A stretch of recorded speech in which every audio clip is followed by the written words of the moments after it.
चलिए French revolution को आज खत्म करें हम लोग अभी कर। चलो आ रहा इंग्लिश में तुम बताओ ना पेज नंबर क्या है। अरे पेज नंबर नीचे लिखा होगा 18 है, ठीक है। आप लोग को समझ में आया वहां से पहले तक? ठीक।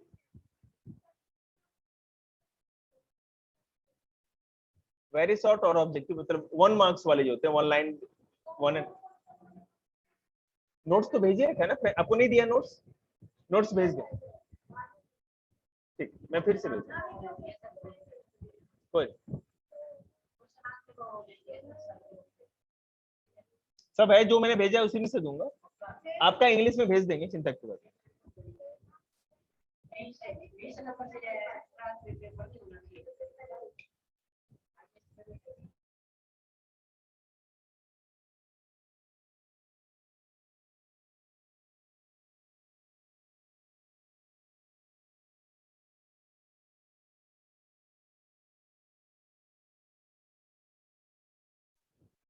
अब शांत रहिए। अरे पढ़ा लेने दो यार, बाद में गाना गाना तुम लोग।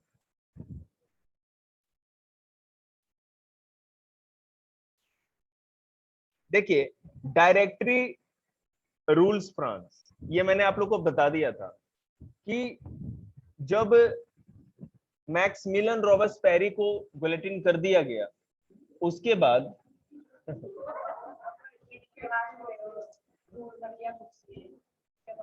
डायरेक्टरी का रूल आया। अब मेरे को बोलने दो जिसके लिए पैसे देते हो, अब चुप रहो।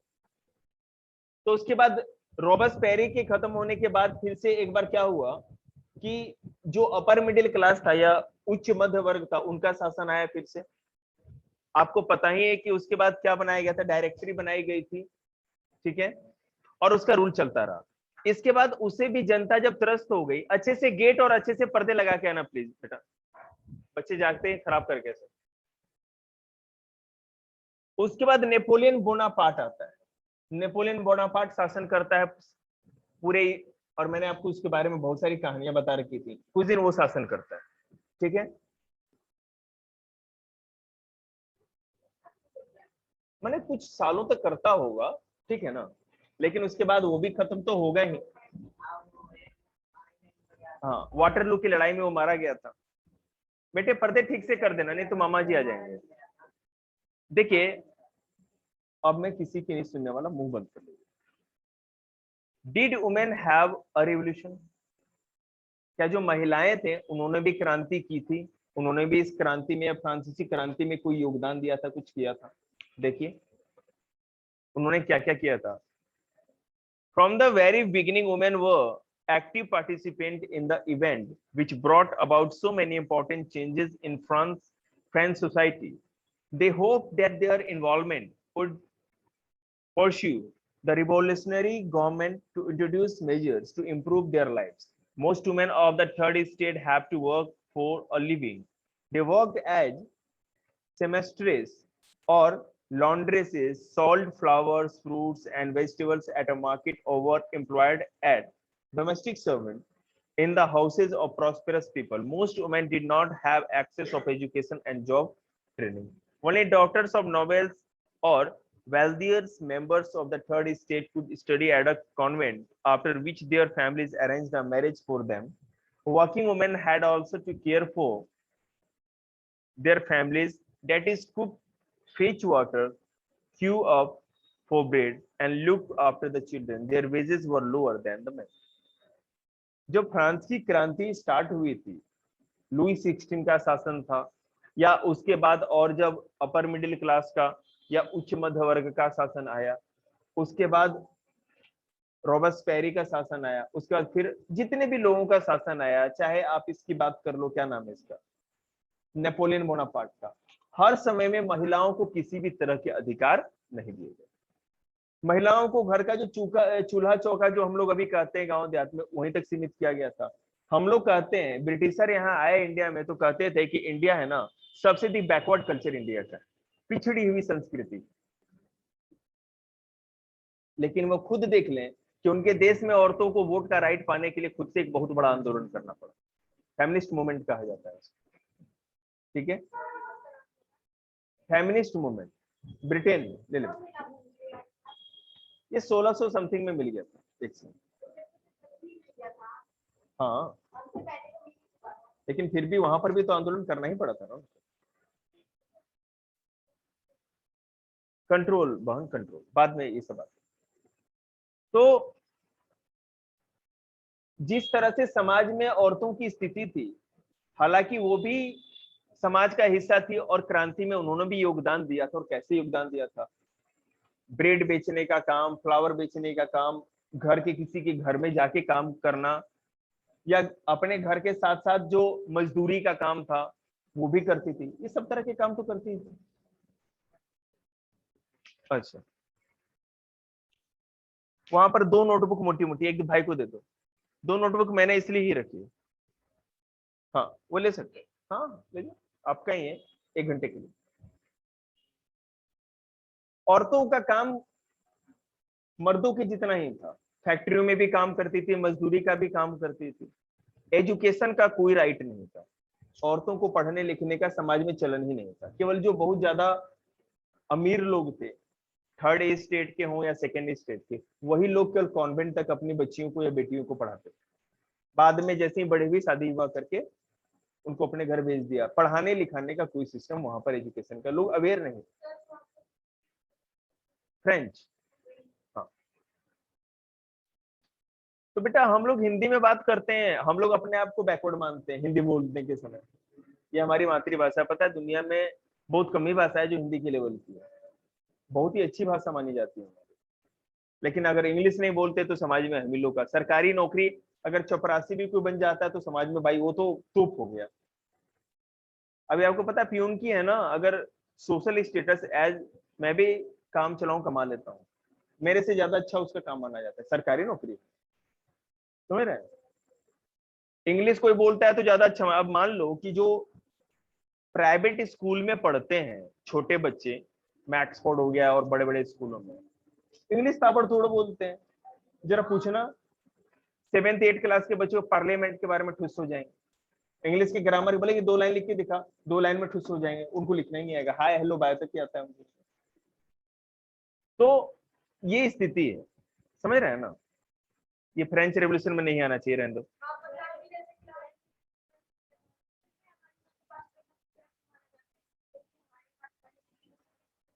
महिलाएं थी, वुमेन्स थी, उनको किसी भी तरह का अधिकार नहीं दिया गया था। ठीक है, जिस तरह का हमारा ट्रेडिशनल या पारंपरिक भारतीय समाज है वैसा ही था।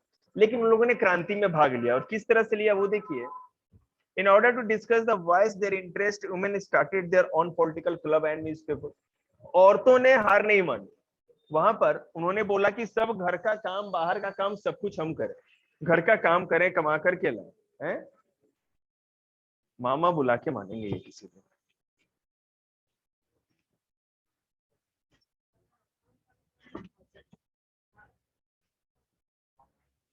ठीक है, तो सारा का सारा काम हम करें और हम लोगों को कोई राइट नहीं है, ना वोट का राइट है, ना एजुकेशन का राइट है। ऐसा क्यों? ठीक है ना? तो महिलाओं ने अपने पॉलिटिकल क्लब बनाए। पूरे फ्रांस में जब क्रांति हो रही थी तो सब लोग अपनी बात आवाज उठा रहे थे, तो उन्होंने बोला कि जो मर्द हैं हम लोग की आवाज तो कभी उठाएंगे नहीं, ठीक है ना? तो क्यों ना हम लोग अपने हक की बात खुद करें। तो लोगों ने अपने पॉलिटिकल क्लब बनाए, वुमेन्स पॉलिटिकल क्लब बनाए। ठीक है, और उन लोगों ने अपनी मांगों को रखा कि एजुकेशन का अधिकार मिलना चाहिए, बराबर मजदूरी भी मिलनी चाहिए। अगर एक औरत अगर 8 घंटे काम करती थी तो उसको 400, और वही मर्द करता था तो उसको 600 या 800 मिलता था।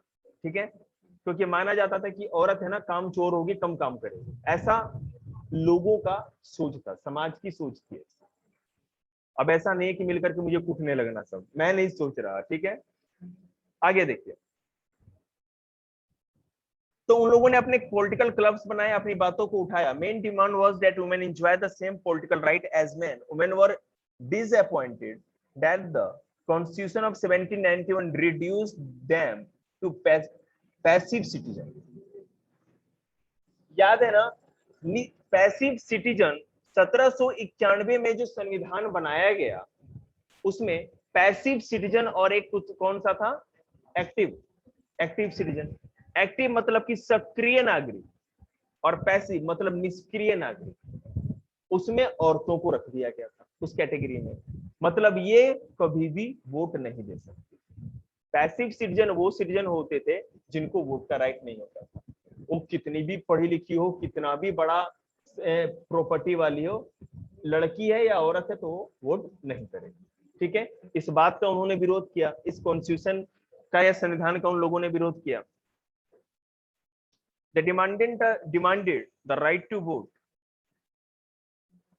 ठीक है, they demanded the right to vote to be elected to the assembly and the whole political office. वो कहती थी हमें भी वोट का राइट होना चाहिए, हमें भी चुनाव में खड़े होने का मौका होना चाहिए, और हमें भी कोई पॉलिटिकल पोस्ट या कोई जो सरकार का पद है वो भी मिलना चाहिए, हमें भी हक मिलना चाहिए। Only then they failed would their interest be represented, ठीक है, represented in the new government. और जो नई सरकार आई वहां पर ये सामने रखा गया।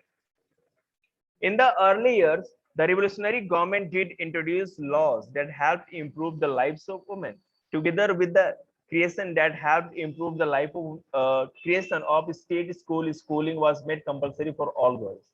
There, fathers could no longer force them into marriage against their will. Marriage was made into a contract, entered into freely and registered under civil law. Divorce was made legal and could be applied for by both women and men. Women could now train for jobs, could become artisan or run small businesses. आगे जो सरकारें बनी उन्होंने सोचा नहीं, औरतों की भी बात को सुनना पड़ेगा, वुमेन्स की जो वॉइस है उसको भी सुनना पड़ेगा। उन्होंने क्या किया, कानून बनाया कि जितनी भी स्टेट्स हैं या जो भी इलाके हैं वहां गर्ल्स स्कूल बनाए जाने चाहिए, और सभी लड़कियों को पढ़ना के लिए अलाउ किया गया और अनिवार्य कर दिया गया, कंपल्सरी किया, सब गर्ल्स को पढ़ना जरूरी। अब ये भी अधिकार दिया गया जब तक लड़की नहीं चाहेगी, लड़की की रजामंदी नहीं की, उसका शादी उसका फादर जबरदस्ती किसी से नहीं कर सकता। ठीक है, डाइवोर्स अगर लेना हो तो जब तक मेल और फीमेल मतलब मर्द और औरत दोनों हस्बैंड वाइफ कपल जो है, जो दंपति आप कल पूछ रहे थे कपल्स को कहते हैं, दोनों का कंसेंट ना हो, दोनों की सहमति ना हो, तब तक डाइवोर्स भी नहीं हो सकता। मतलब औरतों को अधिक से अधिक अधिकार दिया गया। साथ ही साथ जॉब ट्रेनिंग, मान लो बेटा कि अगर जैसे गाँव में अभी अगरबत्ती जो होती है ना, हमारे इंसेंस स्टिक जो है अगरबत्ती, ये हो गया, मोमबत्ती जो होता है कैंडल, ये सब बनाने की ट्रेनिंग दी जाती है गाँव में आंगनबाड़ी केंद्रों पे, ताकि औरतें अपने घर में इन चीजों को बना सके, खिलौने बनाने की ट्रेनिंग। समझ रहे? तो ये सारी की सारी चीजें औरतों को उस समय फ्रांस में दी जाने लगी ताकि वो लोग अपना कुछ ना कुछ काम कर सके और चाहे तो कुछ छोटा मोटा बिजनेस भी खड़ा कर सके। Women's struggle for equal political rights however continued, लेकिन अभी भी बराबरी समाज में या राजनीतिक समानता की जो लड़ाई थी, पॉलिटिकल इक्वालिटी की का जो स्ट्रगल था अभी खत्म नहीं हुआ था, अभी ये लड़ाई चल ही रही थी। उनके पास और भी डिमांड थे, कुछ और भी डिमांड उनके पूरे किए जाने थे। वो क्या था? During the regime of terror, Maximilien Robespierre, याद रखिएगा, ड्यूरिंग द रेजिम, आपको पता है आपके स्कूल में या आपके जिस भी स्कूल में पढ़ते हैं, बहुत सारे बच्चे पढ़ते होंगे, जितना अच्छा फ्रेंच रेवोल्यूशन आप जान पाएंगे ना उतना कोई नहीं जान पाएगा। समझ रहे हैं ना? क्योंकि मास्टर को इंटरेस्ट दिया ही नहीं है बच्चों को, कुछ ही पूछते म्यूट। तो इसका फायदा उठाइएगा और पूरे नंबर लाके दिखाइएगा। रेजिम ऑफ टेरर किसका शासन था?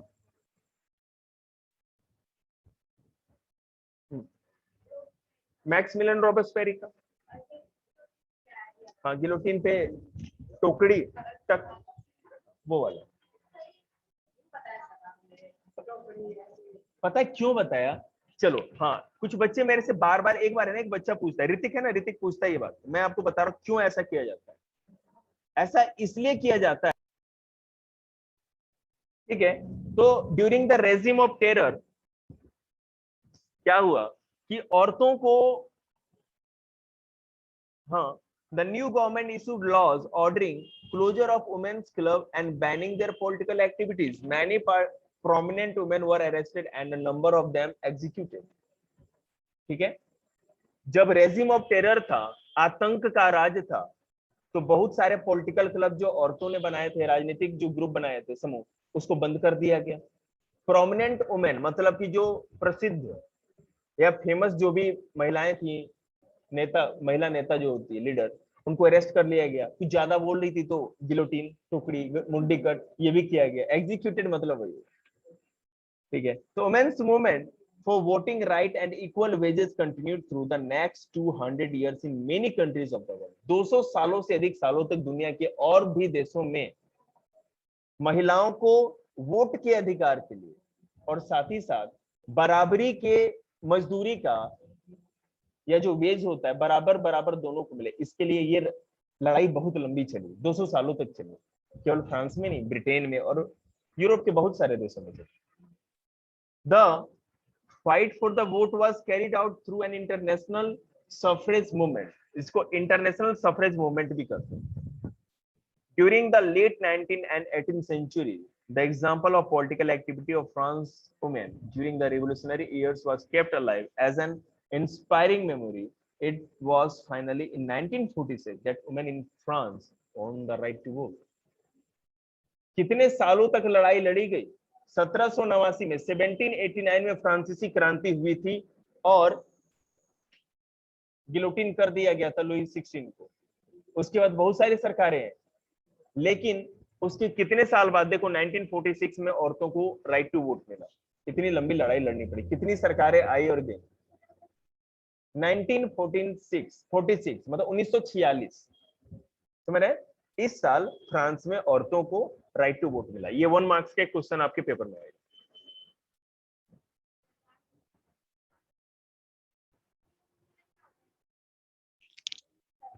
उन्मूलन मतलब समाप्ति, ठीक है। उसको इंग्लिश में उसके लिए वर्ड होता है बेटे, अगर चाहो तो लिख लो, इरेडिकेशन। उन्मूलन को इंग्लिश में इरेडिकेशन करते हैं। अब जैसे मैं बताऊं, पोलियो उन्मूलन अभियान सुना था ना हम लोगों ने? पोलियो उन्मूलन मतलब पोलियो को पूरा खत्म कर, बीमारी बेटा, इरेडिकेशन, ERADACTI,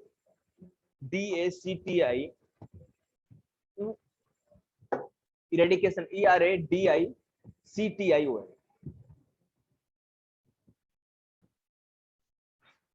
लो एशिया में देखो,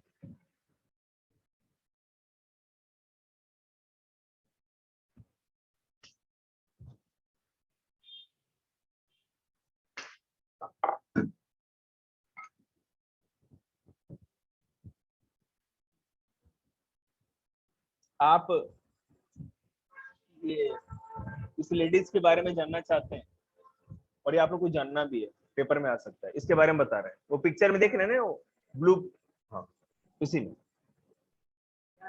the life of revolutionary women. ये कोई एक औरत माने कोई स्पेसिफिक एक लेडी नहीं थी, ये जितनी भी लेडी जो कि आंदोलन में भाग ले रही थी या इस मूवमेंट में, क्रांति में हिस्सा लिया था, फ्रांसीसी क्रांति में, सभी औरतों को एक रूप या मूर्ति बना करके रख दिया, एक पिक्चर की सारी औरतें ऐसी ही हैं। अब इनके बारे में क्या कहा गया? हाँ, उनका नाम भी दे रखा है। Hélène de Guise was one of the most important of the politically active women. अच्छा ठीक है, सॉरी, ये फ्रांस की उन सभी महिलाओं में से सबसे अधिक एक्टिव थी, बड़ी वुमेन लीडर थी, ठीक है, जिनकी पिक्चर है, जो कि फ्रांसीसी क्रांति में और औरतों के हक की लड़ाई में सबसे आगे है। बात समझ रहे हैं? तुम हंस रहे हो, क्या हुआ? अच्छा, वैसे भी हंस लेते हो यार, हम तो कैसे भी नहीं हंस पाते। She protested against the Constitution and Declaration of Right of Man and Citizen as the excluded women from basic right that each human being has entitled to. 1791 में जो संविधान बना था, उसमें जो बेसिक राइट होता है कि अगर काम करोगे भाई तो जितना औरत है मर्द सबको बराबर का हक मिलेगा। जन्म लिए हो तो सबको वोट का राइट है, इसमें औरत और मर्द में क्या अंतर होना चाहिए, है ना? अगर जन्म लिए हैं, माँ बाप के बच्चे हैं, तो बेटा बेटी दोनों को पढ़ने का अधिकार है। ये सब तो बेसिक राइट है ना, बिल्कुल। इन सभी बेसिक राइट को महिलाओं से छीन लिया गया था उस कॉन्स्टिट्यूशन के द्वारा, क्योंकि इनको कौन सा सिटीजन बनाया गया था? निष्क्रिय नागरिक या पैसिव सिटीजन। ऐसे नागरिक, ऐसे कैटेगरी में उनको बांटा गया था, औरतों को और छोटे बच्चों को रखा गया था जो वोट नहीं दे सकते। ठीक है, किसी भी तरह का राजनीतिक अधिकार उनको या पॉलिटिकल राइट उनके पास नहीं था। अब वोट नहीं दे सकते तो इलेक्शन में भी खड़े नहीं हो सकते, और ना ही किसी सरकारी पद में जा सकते नौकरियों। देखिए इन्होंने क्या किया, 1791 she wrote a declaration of the right of women and citizen. औरतों के और नागरिकों के जो अधिकार हैं उनके ऊपर एक घोषणा पत्र, डिक्लेरेशन मतलब घोषणा, इन्होंने लिखी। ठीक है, उसमें क्या था देखो, which she addressed to the Queen and to the members of the National Assembly, demanding that they act upon it. In 1793, Olympic Gaze criticized the Jacobin government for forcibly closing down women's clubs. She was tried by the National Convention, while charged her with treason. Soon after this, she was executed or guillotined. National assembly में गई, रानी वहां बैठी थी, Jacobin club के जो भैया जी थे, रॉबर्सपेरी भैया, वो भी बैठे हुए थे।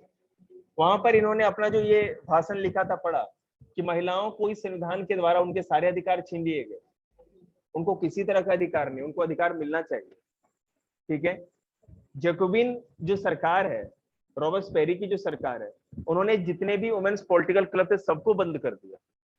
तो ये क्लब भी स्टार्ट होने, क्यों बंद किया गया इनको? महिलाओं को अधिकार मिलना चाहिए। कैसी स्वतंत्र, कैसा स्वतंत्र देश है ये? मोनार्ची यहाँ खत्म कर दिया गया, राजतंत्र को कहते हैं वो खत्म कर दिया गया, और राजा से भी ज्यादा क्रूर शासन आपने लगा रखा है। तो रॉबर्सपेरी ने कहा ज्यादा बोलती है, पकड़िए रे छोरी ने, अरेस्ट किया गया। ट्रेजन मतलब देशद्रोह होता है, ठीक है ना, TREASON, ट्रेजन मतलब देशद्रोह। देशद्रोह का आरोप लगाया गया, और वही टोकरी और वही ब्लेड, गिलोटिन। समझ रहे हैं? हाँ तो बिल्कुल कट गई, अभी तो कटने से पहले का फोटो।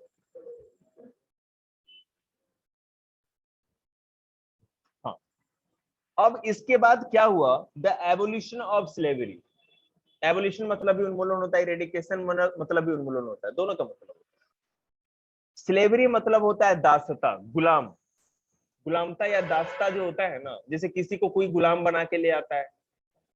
उस समय क्या था, पूरे दुनिया में एक ट्रेंड चल रहा था कि अफ्रीका से लोगों को पकड़ के लाओ, जैसे जानवर कैसे पकड़ के लाते हैं, और कोई भी काम करवाते थे, खेत का काम करवाना हो, घर का काम करवाना हो, और जानवरों की तरह रखते थे, बेड़ियों में बांध करके। द स्लेव एक हॉलीवुड मूवी है, वो मतलब ऑस्कर अवार्ड मिला उसको। ठीक है, अमेरिका में, मैं आपको बता रहा हूँ, अमेरिका में किस तरह से स्लेव सिस्टम था, स्लेवरी सिस्टम था, दास प्रथा थी, उसके ऊपर दिखाया गया, और बाद में कैसे कानून बना करके उसको समाप्त किया। ठीक है, तो हम लोग यहाँ अभी इसकी बात करते हैं। आ रहा हो, समझ में आ रहा है आपको? Yes sir. The abolition of slavery, one of the most revolutionary social reform of the Jacobin regime was the abolition of slavery in the French colony. Jacobian सरकार ने एक सबसे बड़ा अच्छा काम क्या किया था रॉबर्सपेरी ने, कि फ्रांस की जितनी भी कॉलोनी थी, जैसे बेटा ब्रिटेन की कॉलोनी इंडिया है, तो फ्रांस ने भी जहां जहां दुनिया के देशों पे कब्जा किया था, अधिकार किया था, ठीक है, वहां पर वो फ्रांस की कॉलोनी थी। समझ में आ रही बात आपको? ठीक है, तो वहां पर जो दास प्रथा थी वो समाप्त कर दी गई, क्यों? किसी को कोई गुलाम बना करके नहीं रख सकता। तो जैकोबिन गवर्नमेंट ने, जिसका हेड मैक्सिमिलियन रॉबर्सपेरी था, फ्रांस की जितनी भी कॉलोनी थी, फ्रांस में तो ये नियम था ही नहीं, और फ्रांस की जो बाहर देश में जो कॉलोनी भी थी, वहां पर भी स्लेवरी को एबोलिश कर दिया गया, मतलब बिल्कुल उन्मूलित या खत्म कर दिया गया। देखिए, the colonies in the Caribbean, Martinique, Guadeloupe and Saint Domingo, ये सारे आइलैंड थे जहां पर इनका अपना अपना कॉलोनी था। उस जगहों पर इन्होंने अधिकार किया था फ्रांस के लोगों ने। Were important supplies of commodities such as tobacco, indigo, sugar and coffee. वहां से फ्रांस में कॉफी, चीनी, नील इंडिगो जो होता है, और तंबाकू, ये सब आता था। But the reluctance of European to go and work in distant and unfamiliar land meant a shortage of labor on the plantation. मान लो वेस्ट इंडीज फ्रांस से 2500 किलोमीटर दूर पड़ता है, कम ही बोल गया, 4000 या 4500 किलोमीटर दूर होगा। देखना चाहोगे वर्ल्ड के मैप पे, पीछे ही बना रखा है।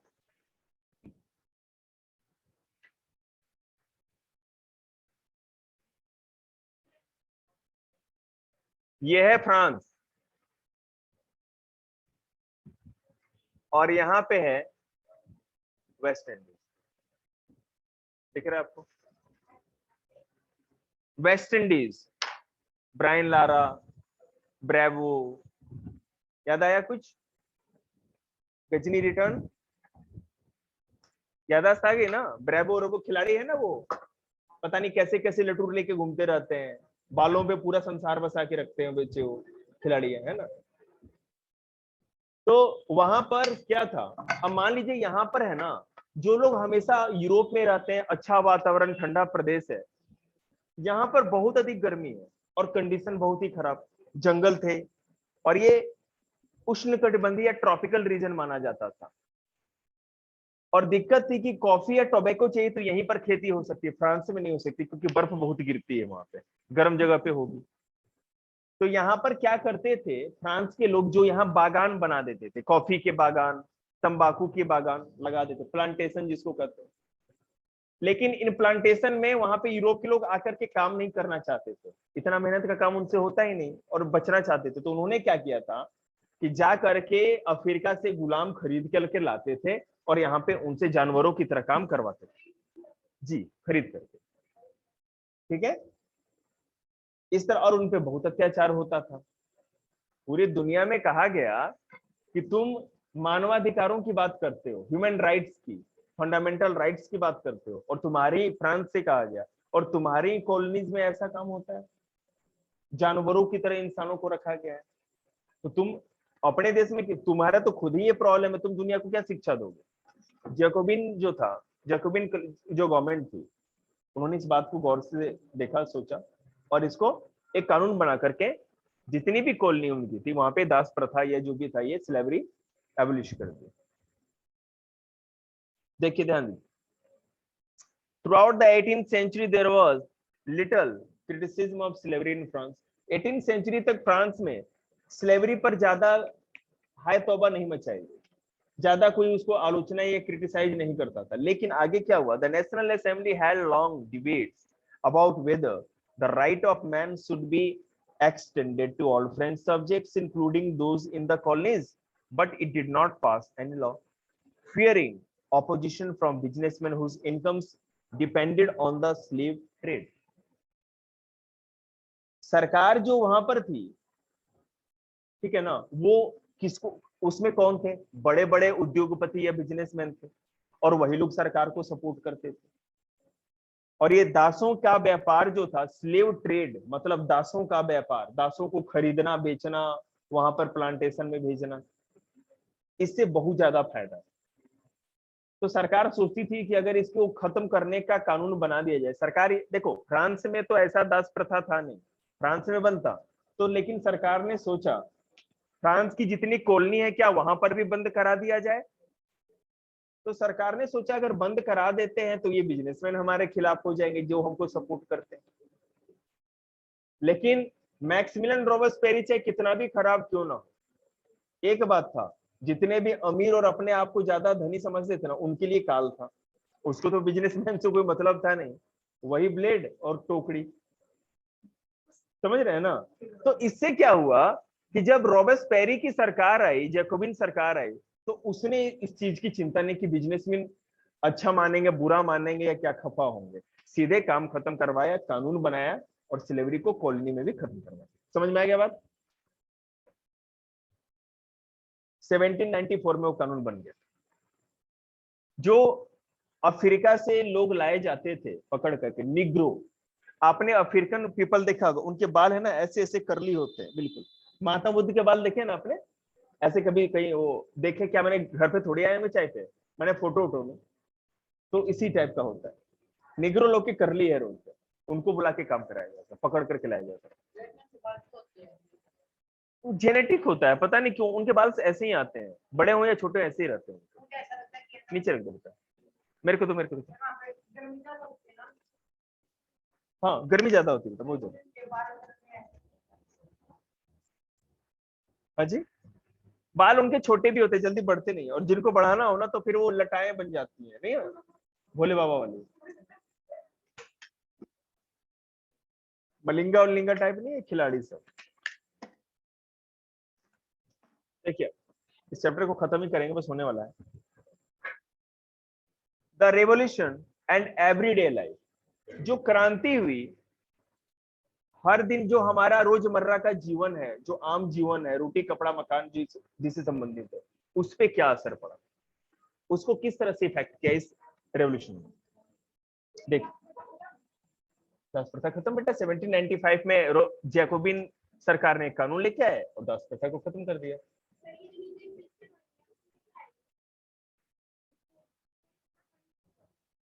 देख रख दे बेटा, आपको टेस्ट दिया है ना पहले वाले में ना, चेक करके पहले वाले, हाँ साइन करा के ले आना पापा से, ठीक कल ले आना बेटा प्लीज। मैंने मंडे को सेल का नोट जरूर लिख लेना, सारी लड़कियों ने लिख लिया, पूरा होने वाला है। सुनो ना, पापा से फोन करा देना कि सर जी मैं काम नहीं करना चाहता, पापा से बात करो।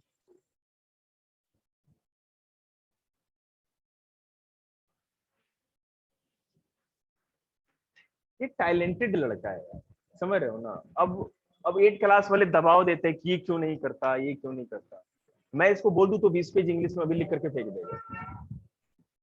बेटा मैं पीठ के पीछे किसी की बड़ाई नहीं करता, जो होता है सामने बोलता हूँ, ये कर सकता है वो लड़का। मैंने मेरे पास 10 बच्चे ऐसे हैं ना, मैं जो बोल दूं तो बटन दबा दो, स्टार्ट, कोई भी टॉपिक बोले इंग्लिश सीखना स्टार्ट करने, कभी रुकेंगे नहीं, गाड़ी रुकेगी नहीं उनकी, चलते जाएगी चलते जाएगी।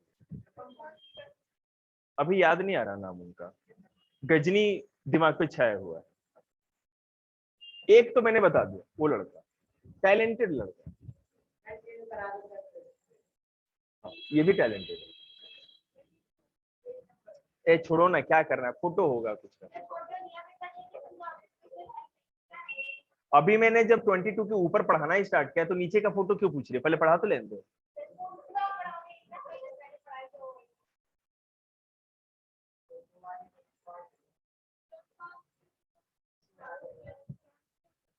हाँ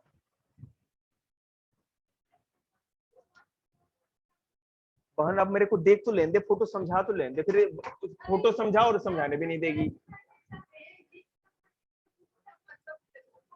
हम मोटापा कम कर रहे हैं बहन इसका।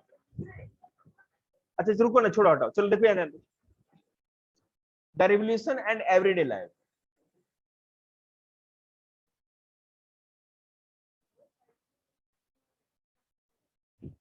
हाँ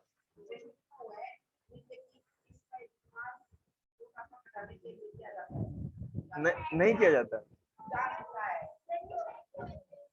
अच्छा मैं बता दूं, रुक जाओ ना पहले यार, तुमने तो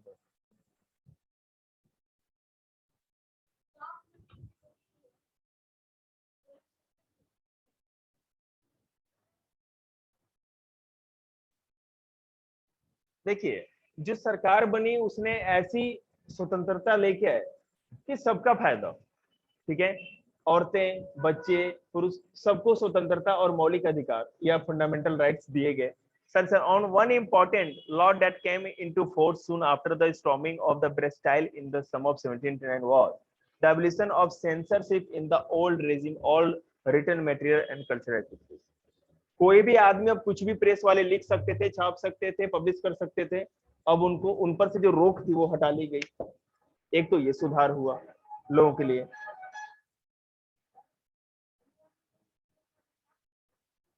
या अकॉर्डिंग टू आर्टिकल 19(1) कुछ भी, लेकिन उस पे भी कंट्रोल है सरकार का। आप कुछ ऐसा नहीं कर सकते जो देश के खिलाफ हो। मैं बोलूं या आप बोलोगे? नहीं, मैं बोल दूंगा ना, मुझे पता है ना, मैं आपके दिमाग के अंदर बैठा हुआ, आप क्या जाना चाहते हो। यही तो मास्टर है ना। देखिए मैं आपको बता रहा हूँ, according to our constitution article 19(1) के हिसाब से, 19(1) के हिसाब से अभिव्यक्ति की स्वतंत्रता होती है, राइट ऑफ एक्सप्रेशन। आप कुछ भी बोल सकते हो, लिख सकते हो, या डांस करके भी लोग दिखा सकते हैं, प्रदर्शन करते हैं ना कूद फान करके। मेरी बात तो सुन लीजिए, अभी बात पूरी नहीं है। अगर आपकी बातों से कोई अगर आंदोलन भड़क जाए, लोग विद्रोह करने लगे, देश के खिलाफ हो जाए, 10-20 को जाके काटते, आप भाषण दे रहे हो और कोई जोश में आ जाए 10 को काटते, तो कभी भी राष्ट्रीय सुरक्षा को आप क्रॉस नहीं कर सकते। मुझे चैप्टर खत्म करना होने वाला, चुप नहीं, अब 1 मिनट नहीं, मंडे को फिर टेस्ट भी देना है ना, तो मैं नहीं पढ़ाता हूँ, मंडे को टेस्ट दे देना।